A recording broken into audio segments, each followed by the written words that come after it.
सोच विचार मीडिया, सोच आपकी, नजरें हमारी।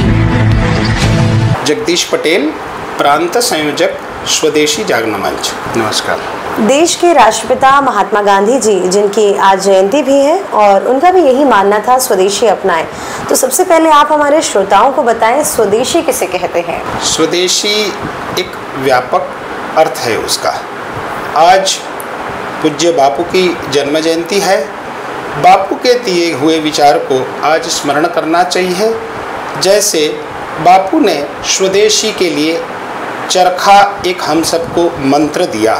चरखा के माध्यम से उन्होंने स्वदेशी का आग्रह प्रारंभ किया, जो आज विकसित भारत में चंद्रयान तक हम पहुँचे हैं। यही है स्वदेशी के विकास यात्रा। स्वदेशी का अर्थ केवल आचार नहीं है। आचार बनाने से लेकर के IPR, इंटेलेक्चुअल प्रॉपर्टी राइट्स तक का भारत का जो आज विकास है, यही है स्वदेशी।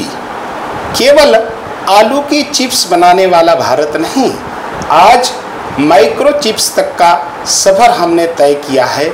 यह वर्तमान परिप्रेक्ष्य में बापू की कल्पना का, स्वदेशी का यह संदेश हम सभी भारतीयों के लिए बापू को नमन करते हैं। जी, तो स्वदेशी अपनाने से भारतीयों को क्या लाभ है सर?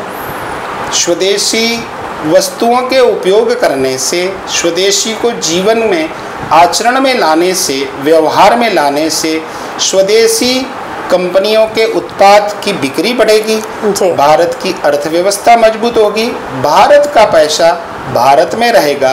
तो जो आज का भारत है, विकसित भारत की संकल्पना हम सबकी है, उसको पूर्ति करने में स्वदेशी एक बहुत महत्वपूर्ण भूमिका का निर्वहन करने से ही यह संभव होगा। जी, तो हम कैसे समझे कि हम जो उत्पाद खरीद रहे हैं, हम कैसे समझे कि हमारे देश में बना है या विदेश से बनकर आया है? जो उत्पाद भारत में बनते हैं, भारतीय कंपनियों के उत्पाद हैं, उनकी एक सूची आजकल समाज में प्रचलन में आई है। लोग उस सूची के माध्यम से स्वदेशी वस्तु, विदेशी वस्तुओं को समझ सकते हैं। सामान्यतः पढ़े लिखे लोग विदेशी कंपनियों को जानते हैं। जी। हमें आग्रह रखना चाहिए कि हम जो दैनंदिन जीवन में उपयोग में लाने वाली वस्तुएं हैं, वो स्वदेशी हो। जी सर, स्वदेशी अपनाओ आंदोलन में हमें किस तरह सहयोग करना चाहिए, कैसे आगे आना चाहिए, हम क्या कर सकते हैं समाज के लिए, अपने आप के लिए? आज पूज्य बापू की जन्म जयंती है। बापू के दिखाए हुए मार्ग पर हमको आगे बढ़ने के लिए स्वदेशी बहुत बड़ा मंत्र है। जैसा हम अपने जीवन में जो कार्य कर रहे हैं, उसमें स्वदेशी का भाव अगर होगा तो देश आगे बढ़ेगा। इसलिए सामान्य नागरिक अपने जीवन में ज़रूरत वाली वस्तुएं स्वदेशी खरीदें। आचार, विचार, व्यवहार, भाषा, भूषण, भजन सब जो है उसमें स्वदेशी का भाव होगा, तो निश्चित रूप से बापू के स्वप्न का राम राज्य वाला भारत हम सब देख पाएंगे। क्या बात है। अंत में आप श्रोताओं से स्वदेशी अपनाने पर क्या संदेश देना चाहते हैं सर? बस यही, पूज्य बापू ने जो कार्य हम सबके सम्मुख रखा है वो है स्वदेशी का भाव जागरण।